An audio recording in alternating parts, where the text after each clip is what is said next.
غسان رجب، خريج معهد المنصور، تقنية أجهزة طبية سنة 2004. تعينت صار لي 15 سنة بالدوام، وبالعناية المركزة صار لي 10 سنين أشتغل على الأجهزة مال الفنتليترات مال العناية المركزة اللي هي مختصة يعني تشتغل مكان الرئة مال المريض.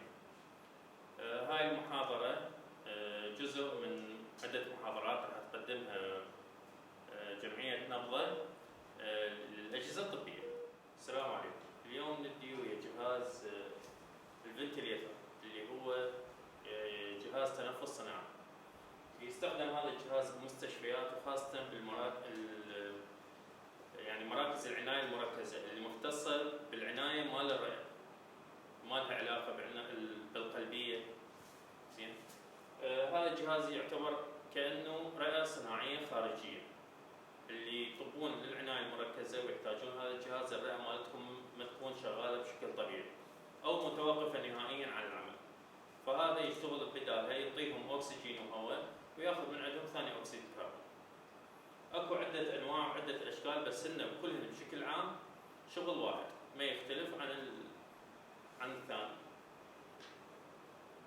عندنا جهاز الفنتليتر اللي هو جهاز تنفس صناعي يستخدم بالعناية المركزة بشكل خاص، واكو غير طوابق تستخدمه بس بشكل قليل. هذا الجهاز يعتبر كرئة صناعية خارجية، ياخذ ثاني اكسيد كربون من المريض ويعطي اكسجين وهواء مخلوط. يتكون من اول شيء الشاشة والفينت انجن، وعندي الكمبريسر. هذا الكمبريسر هذا يعطيني ميديكال اير اللي هي لازم ما بي لا اتربه لا بخار مي ولا فيروسات. زين. الشاشه نستخدمها نعطي بيها المعلومات اللي راح نعطيها للمريض، ايش قد نسبه اكسجين، كم تنفس بالدقيقه، ايش قد كميه الهواء اللي راح نعطيه اياه بالدقيقه بالدفعه الوحده ايش قد، ويعطيني القراءات الثانيه اللي نعطي اياها اللي هي طالعه من المريض، ايش قد دفع لي المريض، كم دفعه دفع لي بالدقيقه. ماشي. الفينت انجن اللي هو الشغل كله بيه الفالفات وبيه السناسر مال الهواء، بيه المكسرات هم موجوده جوا. والكمبرسر مثل ما قلنا موتور طبيعي وبيه فلاتر. خوش. هاي المكونات هذه الصوندات هذه اللي راح تروح للمريض. عندنا انسبيراتوري اللي هو الشهيق، وعندنا الاكسبيراتوري، كل واحده شغلها يختلف عن الاخر. نجي لي ورا خلفيه مالته. عندنا هذه مال فينت انجن اللي الشغل كله يصير بيه. زين. الباور مالته الباور سبلاي هنا لازم بداخله اكو يو بي اس على مود تطول بالشغل مالته. هذني كلهن بورتات مال الابديت او اللان اذا اريد اربطه سنترال، لان هم يربطن سنترال. يعني شنو؟ ما فهمت. من تربطه سنترال بدال ما يجي الطبيب يباوع مريض الجهاز مالته، اكو شاشه كامله قدامه بيها كل الاسره وطالع عليها القراءات مال كل المرضى. يدوس على يا مريض يريده تكبر عنده الشاشه يشوف القراءات مالته مال الفنتليتر. وعندنا هنا مدخلين،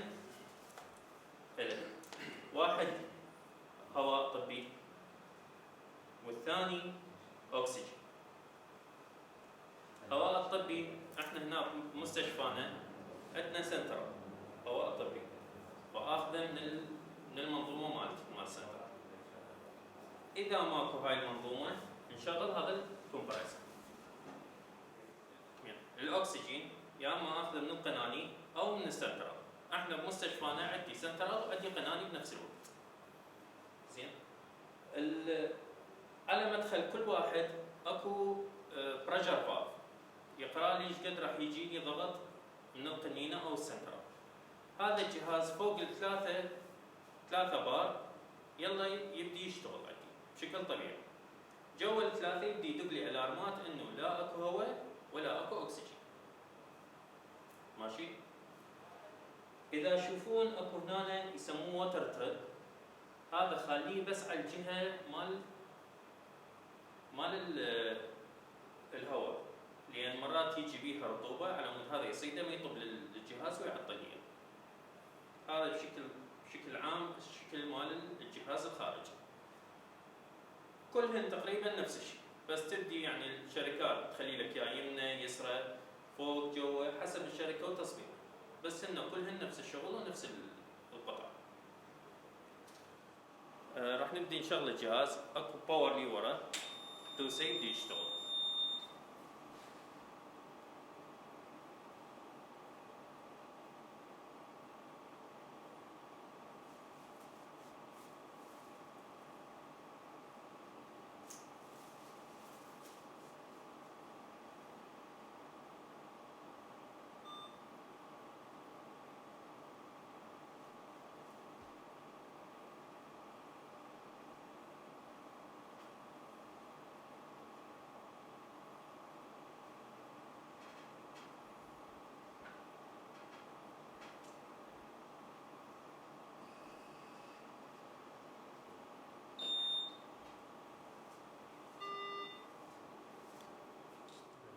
هاي الواجهة الرئيسية الأول من شغل الجهاز. هذا مو ستاندرد، يعني كل شركة لها واجهة تختلف بيها، بس كلها بشكل عام بيها هذين الاختيارات. عندي هنا أول اختيار نيو بيشنت اللي هو المريض جديد، أو سيم بيشنت اللي هو المريض نفسه اللي كان عليه. زين، عندي هنا هذا مال البريشر، وعندي هنا القراءات اللي أنا أعطيها للمريض. من أجي عندي هنا اختيارين، يا اما ادلت اللي هو فوق ال 20 كيلو وفوق وزنه، او بيدياتريك اللي هو من 5 لحد 20 كيلو. زين، عندي سيرفيس، عندي منيو. زين، وعندي هنا هذه الواجهه الرئيسيه مال الالارمات. هسه تعطيني الارم لان اني اصلا مشاده على اكسجين، فدا يعطيني نو اكسجين واكسبيراتوري فلو سنسر ايرور اللي هو هذا. هسه نشرح عليه فد شوي. عندي اوتو هنا، هذه من اضغط عليها اعطيه 100% للمريض لمده دقيقتين. ماشي، نجي اول ما نشغله نعطيه نيو بيشنت، يقول لي اختار المريض مالتك شنو، ادلت لو بيدياتريك، بيشنت اي دي، جنرال مالته شنو هو، الطول، الوزن، تيوب تايب اللي هو التيوب هذا اللي راح يخليه المريض الطبيب. طيب كونفيرم. زين، نجي بعدين كملنا هاي، لازم هذني الاجهزه اسوي لهن تشيك. زين، او كالبريشن. كالبريشن هو راح يشوف لي الجهاز قبل ما يشده للمريض بيه عطل او لا. فمن اعطي سيستم تشيك، زين، طلع لي هاي الاختيارات. لازم شاد اني كامل سيركت، والسيركت هذا نهايته مقفوله على مود ما يطلع من عنده الهواء راح يبدي يدفع وطي ستارت، راح يبدي يقرا لي ذني المعطيات.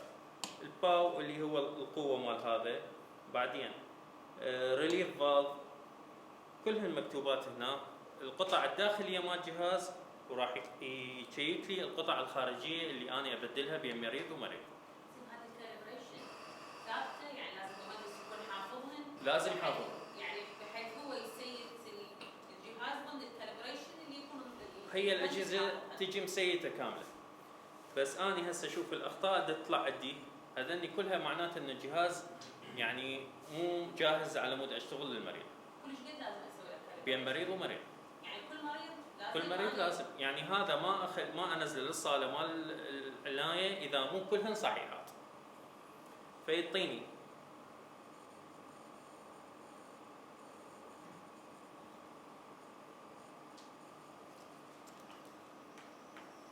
عليهن كلهن صح لازم، يلا يطبن.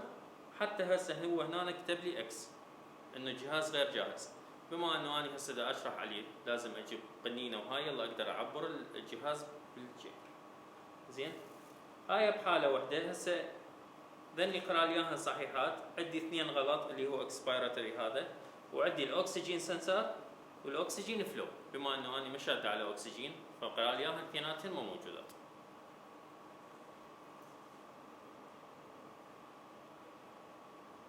زين نقدر يعني مثلا اكو مرات محتاجين لجهاز سريع يشغلوه على المريض الى ان اجيب له ثاني جهاز حتى لو كان مو 100%، على مود احافظ على حياه المريض اشغله والى ان اجيب له ثاني جهاز ثاني واحد عادي طبيعي ما عنده مشكله. بس تعطيه ستارت فنتيليتر راح يبدي يشتغل. زين هاي الواجهه مالته من يبدي يشتغل. عندنا مودات كلش هوايه بالجهاز، هاي حسب وضعيه المريض اللي راح يشرحها المفروض طبيب، لان هم اللي يحددون نوعيه المود اللي يستخدموه. هشرحها بنهايه المحاضره ان شاء الله. نجي منا يختارون المودات، ادوس وذني عندي هاي كلها مودات، حتى من ادوس لجوا اكو بعد ذني كلهم مودات. كل مود يشتغل على مريض شكل. اللي نشتغل عليهم بالصيانه اكو مودات اثنين اللي هو بريشر كنترول او فوليوم كنترول. بريشر كنترول اللي هو راح يتحكم بكميه الضغط اللي داخل الرئه مال المريض، وفوليوم كنترول اللي هي كميه الحجم مال الدفعه الوحده الطابه للمريض. الفرق بيناتهم بريشر كنترول يستخدموه اكثر شيء مرات يجينا مرضى الرئه مالتهم يسموها طابقه، يعني ملزوقه وحده على الاخرى، فهاي يراد لها دفعه قويه على مود تفتح ترجع تشتغل من جديد. والفوليوم كنترول يستخدموه من الرئه مالته يعني مفتوحه طبيعي بس ما تشتغل بشكل زين. فذني الفرق بيناتهم. المودات الباقيه اكو دامجين بين البريشر كنترول والفوليوم كنترول، اكو مودات يعني ما لها علاقه بين البريشر يعني غير شغلات، الاطباء هم اللي يعرفوها، يعني احنا غير مسموح لنا ان ندخل بها نهائيا. من يعطي يحدد له نوع من البريشرات او من المودات. اجي على هذا الجوه البايب جو بنسبه اكسجين، بكم دفعه بالدقيقه للمريض، بين دفعه ودفعه شقد، واكو شيء اسمه بيب. هذا بالعنايه البيب هو كميه الهواء اللي راح يبقى داخل الرئه على مود ما ترجع تطبق وحده على الاخرى.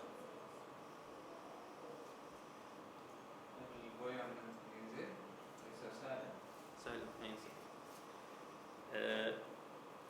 فقلنا البيب هو كميه الحجم اللي راح يبقى داخل الرئه على مود ما ترجع تطبق مره الاخ وتسوي لي مشاكل.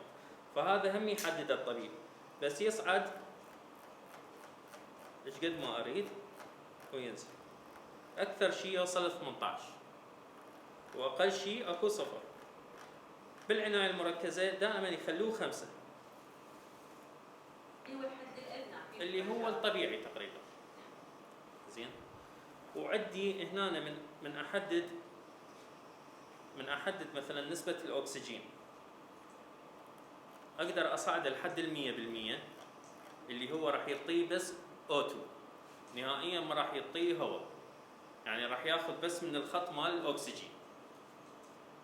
زين هذا يطول المرضى اللي رئتهم كلش تعبانه وما يصير تبادل غاز صحيح بيها، على مود يعوضون النقص بالرئه يعطوه بس الاكسجين. واقل شيء من ارجع اقل شيء يعطي 21 ما يتصل. ال 21 بهاي الطريقه ايش راح يسوي لي؟ احنا عندنا الهواء بعده غازات الموجود، فنسبه الاكسجين بالهواء هي 21 طبيعيه، فراح يقفل لي الخط مال الاكسجين وراح يعطي بس هواء طبيعي للمريض، على مود الرئه مالته تشتغل طبيعيه بس الميكانيكي مالتها مو صحيح فشاديها على هذا الجهاز. ذني القراءات الباقيه ذني قلنا اللي انا اعطيه اياه. الباقي اللي هو المريض راح يطلعهن شنو؟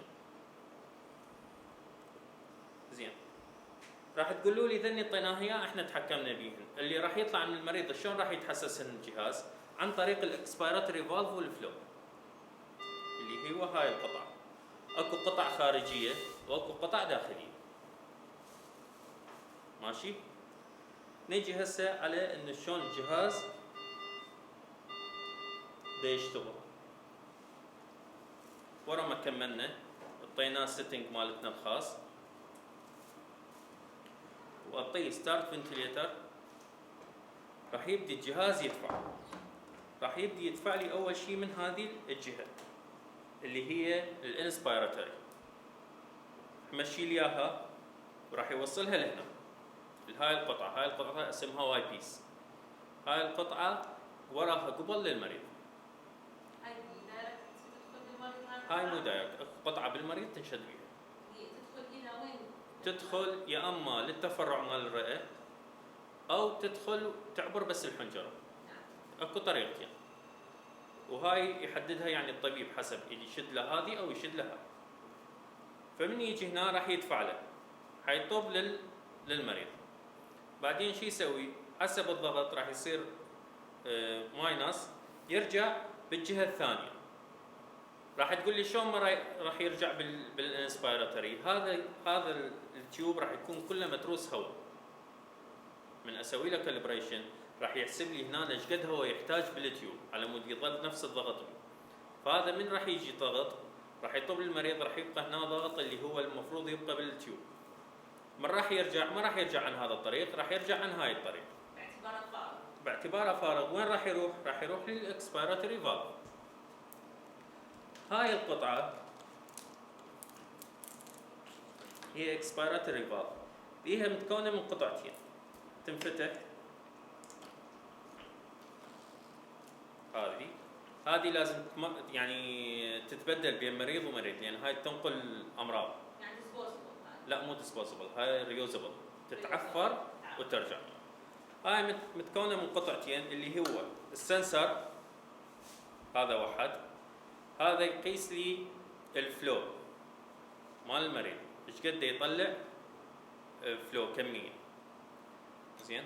وهاي القطعه الثانيه اللي هي متكونه من دايفرام يتخلى هنا، هذه تقرا لي ايش قد الضغط الطالع. حد تضغط هنا على هذا الاكسبيراتوري، تضغط عليه على مود تشوف ايش قد ضغط طالع. هاي القطعه ليش يخلوها؟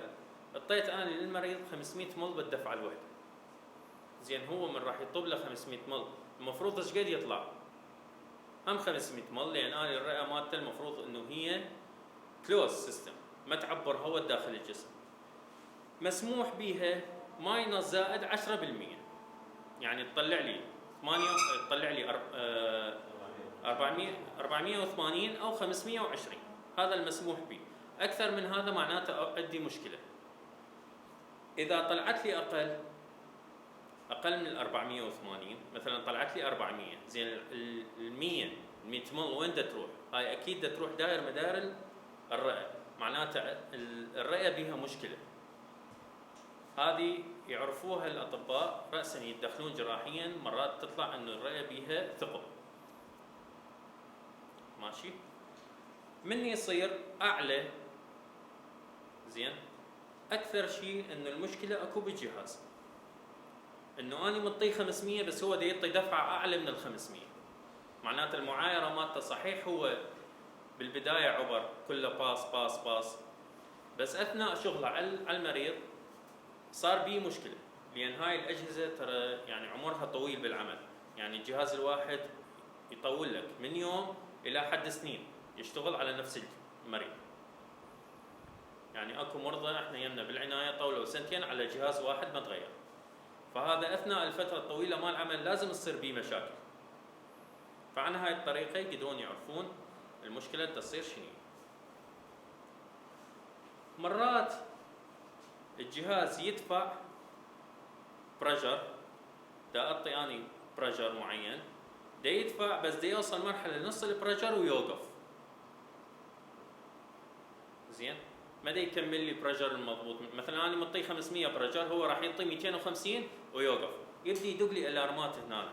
انه اني دا ادفع هالقد بريشر، دا ادفع هالقد بريشر، بس ما دا اوصل للحد المحدد، ما دا اقدر بعد ادفع، دا تصير عندي مقاومه كلش كبيره. هاي تصير بحالتين، يا اما التيوب المشدود به للمريض اللي مشدود من هاي الجهه مسدود، او الرئه داير مدايرها صاير مي. بهالحالتين راح يقول لي انه البريشر دا دفعه ترى يعني كلش عالي دا يصير عندي. يعني هذا الجهاز اي شيء يصير بداخل المريض راسا راح يدق لي الارم على مود يحافظ على حياته، لان هذا اذا وقف او عطل او ما اشتغل بشكل طبيعي المريض يموت نهائي. يعني مرضى العنايه حالتهم حرجه كلش. هذا الجهاز من تجي مثلا يعني سهوا صارت اجى واحد وطفل الجهاز من ورا من الدقمه الاساسيه مال الباور مالته، هسه هو مشتغل بحساب على مريض، اجي اطفيه ما راح يطفي.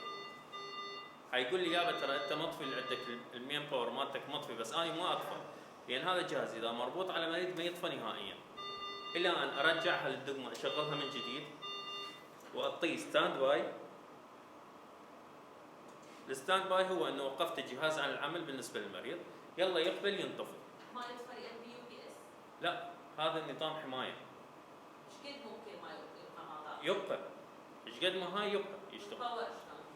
نعم. والباور؟ باور واصل، هو بيه خطين باور، واحد طابل هنا والثاني دايركت، بس من هذا مشتغل ومشغل الجهاز ما يطب على الدايركت. تفهمون شلون؟ واذا الخطين بيشتغلون؟ الخطين معناته الدقمه الرئيسيه والطافيه عندي. واذا طفت شلون؟ اذا طفت يبقى 3 ساعات يشتغل على اليو بي اس مالته اللي هو داخلي جوا. زين، هذه الهاند حاطيها هاي على مود تشيل الثقل مال التيوب. هذه ورا ما اكمل هاي تيجي فوق المريض وهاي تقعد هنا.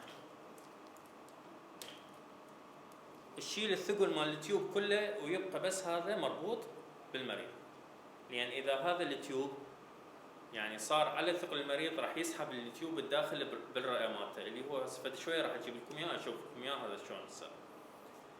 زين، هذا بالنسبه للجهاز مال الفنتليتر. قلت لكم المودات احنا اكثر شيء نشتغل على البريشر او الفلو، واكثر شيء البريشر لان هو يعني يضبط لنا القطع الداخليه شنو الموجوده اللي اقدر اشتغل عليها. هذا بالنسبه له والقطع الخارجيه اللي برا مالته. هسه نجي على صيانه الجهاز والصيانه الدوريه مالته كلش قد، وشلون نفتحه وشلون نسوي له صيانه. الصيانه الدوريه مالته احنا قلنا هذا الجهاز ما يصير يربط على اي مريض اذا ما يصير له كالبريشن اللي هو تيست، اللي قلنا لازم كلها يعطينا بيها باس. فهذا الصيانه الدوريه مالته يعني ورا كل مريض لازم نسوي له صيانه، نسوي له هذا الكالبريشن. اذا عبر كلهم باس ما عندك مشكله جاهز، اذا ما عبرن فلازم تفتح وتبدي تشتغل جوا تشوف شنو المشكله اللي عندك. هو من راح تسوي الكالبريشن مالته راح يعطيك القطع شنو هي بدها تشتغل وشنو هي ما تشتغل، بس مو القطعه الضروريه، لا الخط مال القطعه، لان هي يعني الباث مال مثلا الاكسبيراتور يبيع عده قطع، انت بعد لازم تعرف اياها هي العاده. يعني هو يعطيك المشكله مثلا بالاكسبيراتوري لاين. اكسبيراتوري لاين بي هاي القطعه الخارجيه. تبدي انت تسوي شيء من بدايته. اي، وبي قطع داخليه. نعم. هذا بالنسبه للصيانه مالته. زين، من نجي نريد نسوي له صيانه، هي اكثر شيء تصير بالبينت انجن. عندنا 4 براغي ينفتحن ينسحب هذا كله يطلع ونبدي نشتغل به. هسه راح افتح لكم اياه واشوفكم شلون يصير الصيانه مالته. نجي على هذه الورقه، هاي الورقه خاصه بالصيانه مالتنا. هاي طالبتها من عندنا الوزاره، نكتب اسم الجهاز شنو هو، موديل، الشركه المجهزه، السيريال نمبر، شو وقت تنصب الجهاز، والمكتب اللي مستوردها من الشركه. بعده حقول، من عندها تاريخ عطل، صيانه او صيانه دوريه. زين، منو اللي سوى الصيانة الدورية، وشنو القطع اللي بدلتها أو شنو اللي استخدمتها، أو بس سويت له بس معايرة، والتاريخ مالتها وعدد القطع اللي صرفتها شنو. هذه بكل المستشفيات تلقوها موجودة. بالقطاع الخاص موجودة أو لا ما أعرف، أنتم بقيموا. هسه نجي على شلون نفتح الجهاز ونسوي له الصيانة. أول شيء لازم نفتح المأخذ مال الأكسجين ومال الهواء. ذني ما يحتاج إنه تضبوهم ضب قوي، هي بالإيد تنفتح.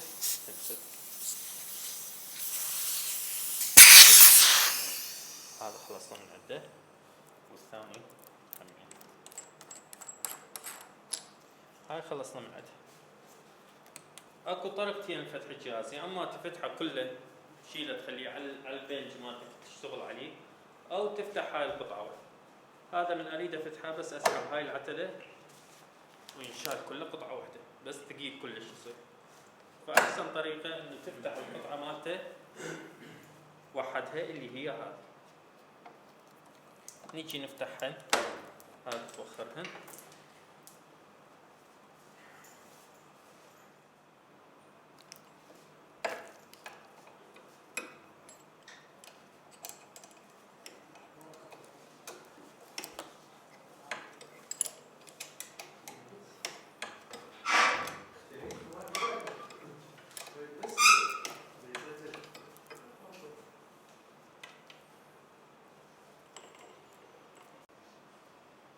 ورا ما فتحنا ذيك القطعة نجي نفتح ذن اثنيناتهن، نخلص من عند التيوب هذه. هاي نشلع هذا يعني.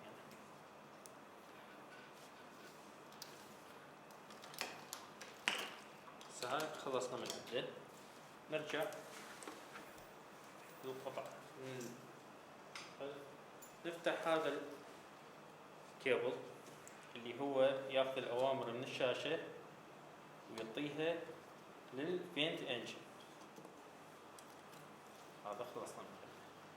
هسه نجي شلون راح نفتح البينت انجن. طلع من داخل الجهاز 4 براغي. ثاني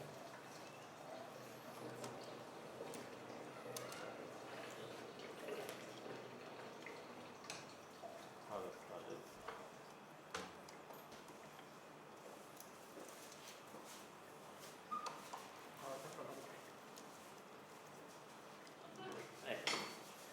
هسه ورا ما كملنا نفتح هاي عشان نخفف من الوزن.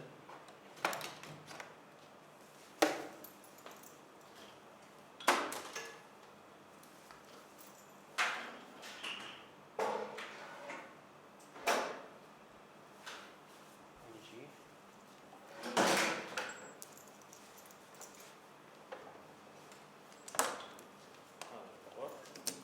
ورا ما فتحنا الأربع براغي وفصلنا الشاشة من عنده، فصلنا المجهزات مال الأكسجين والهواء، بس أسحب الجهاز طلع. هذا هو البينت انجن اللي شغل كله يصير هنا. نجي على القطع مالته اللي هو باور سبلاي UPS. ماشي. هذه القطعة الإلكترونية الكاملة اللي ورا هذه المذر بورد، وهذني كنترول بورد، وعندي هنا بورد مال اكسبيراتوري والانسبيراتوري. هذني البوردات الرئيسية بالجهاز. زين. هذا القطعة اللي نسميها الإلكترونية. الميكانيكية تصير ورا هاي القطعة اللي هي لازم تفتح هذه، تفتح منها 4 براغي، منها 2 ومنها 2، ولازم تشيل هذا اللي هو ووتر تراب. هذا تشيله على مود تقدر تفتح قطعة تسحبها لي ورا.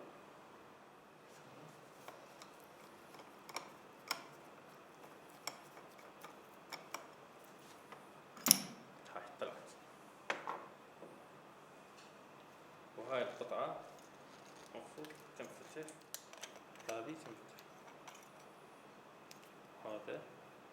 هذا اللي هو المصيدة مال، هذا هو المصيدة مال يعني الرطوبة، هذه لازم موجودة على الخط مال الهواء.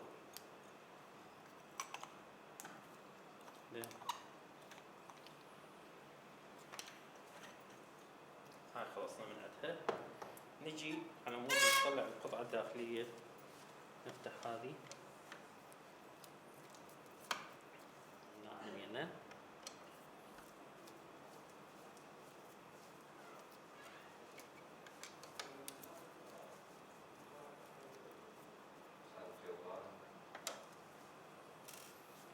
عندي هاي القطعة هم افتحها.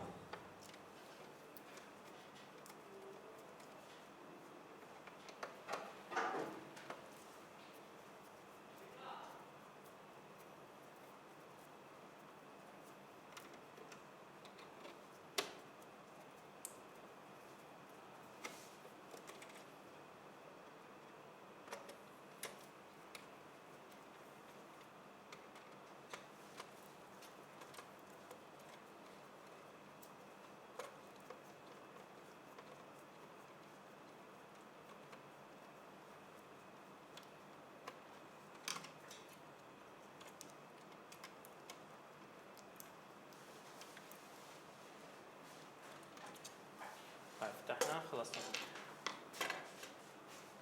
نجي لازم نفتح هذني على مود نفصل الجزء الميكانيكي عن الجزء الالكتروني. فصلتهن، افتحها هي، هذا الجزء طلع كامل.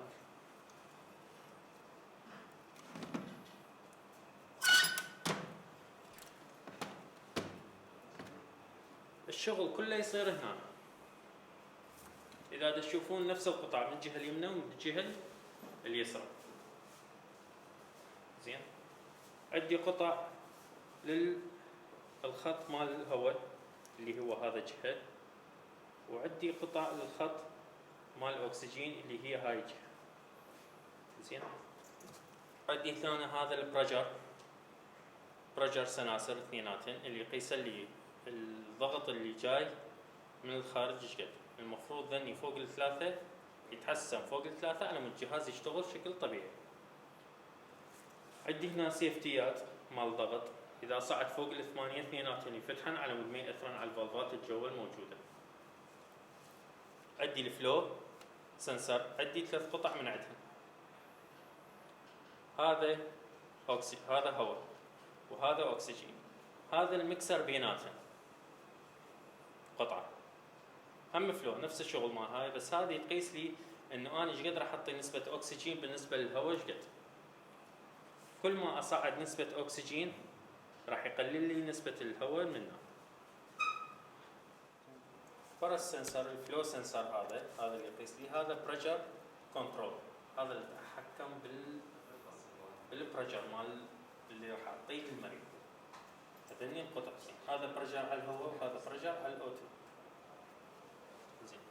عندي هنا قطعة هذه يسموها اوتو سيل، اللي هي تقرا لك نقاوة الاكسجين ايش قد.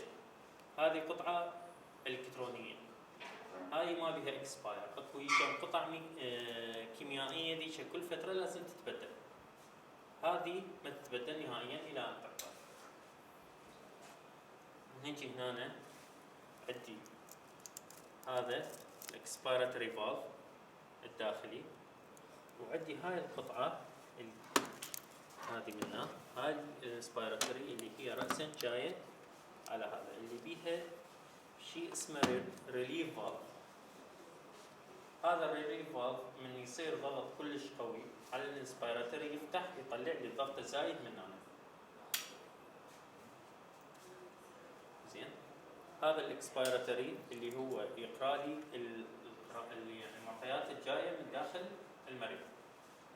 ذني القطع كلهن يعني حاليا الشركات تصلح انه تصنعها من تعطل ما يمكن تصليحها، فكلهن يتبدل، اي واحد يعطل بيهن يتبدل.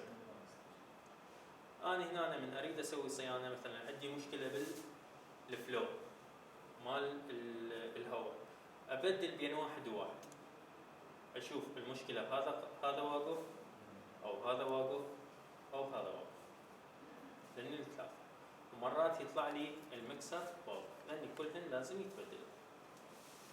كل القطع حاليا هي تبديل، يعني تقريبا لازم تعرف شنو هي القطعه العاطله على مود تبدلها. هذا كل الموجود عندي. ventilation to patients، يعني طريقة التنفس بالجهاز للمريض، فهي عبارة عن طريقة. فاكو هواي طرق. الغالبية اللي بدت بيها الأجهزة هي لو عبارة عن فوليوم، لو عن برجر، ومن عندها اشتقت بقية المودات. فغالبا ما يكون هو المود الفوليوم كنترول او بريشر كنترول، بعدين وراها اشتقت السبونتينيوس بريشر او السبونتينيوس فوليوم. واكو وياهن مودات حديثه جدا في الوقت الحاضر اللي هي عباره عن مزج ما بين هالمودات كلهم، اللي احنا نسميها المودات الذكيه. اللي يستعمل بصوره عامه في العنايه المركزه في الوقت الحاضر هي المودات الذكيه، اللي تشمل يسموها البريشر ريجوليتد فوليوم جارانتي حسب جهاز الجي اي. يعني هي كل جهاز الى مود خاص به ذكي. فالجهاز الجي اي بهذا المود اللي يسموه بريشر ريجوليتد فوليوم جارانتي، اللي هو عباره عن مزج ما بين سيطره على الضغط او البريشر، وسيطره على الفوليوم من اجل ان يحقق التارجت مالته، بالتلاعب بعد ذلك مع الفلو. فبصوره عامه احنا اذا نريد نبدي كانيشال مود بالنسبه للمرضى فهو بريشر ريجوليتد فوليوم جارانتي، لان هو هذا عباره عن يعتبر المود الذكي. المودات الباقيه البريشر كنترول، الفوليوم كنترول، هي تعتمد حسب كل مريض وحالته. فالبريشر عاده هو يكون اكثر فيزيولوجي للمريض، فنستعملها في مرحله الاتلكتسز او مرحله التصاقات الحويصلات الموجوده. الفوليوم كنترول اللي هو نريد نتلاعب بكميه السي او 2 الموجود او كميه الفنتيليشن المتواجد، نريد نحقق تارجت فوليوم. اكو مودات اخرى مثل الاس اي ام في كبريشر كنترول او فوليوم كنترول، هذني نوت انيشال مود، مو كمودات بدايه للاستعمال، وانما هذه يسميهن ويننج مود للفطم. من المريض تبدي تتحسن حالته ونريد نفصله عن الجهاز التنفس، نبدي نقلل المساعده. فالمساعده مالته نقللها، نبدي بالمرحله الاولى اللي يسموها الاس اي ام في اللي هو الويننج مود، واللي هي نتلاعب بالقراءات مالته والمساعدات.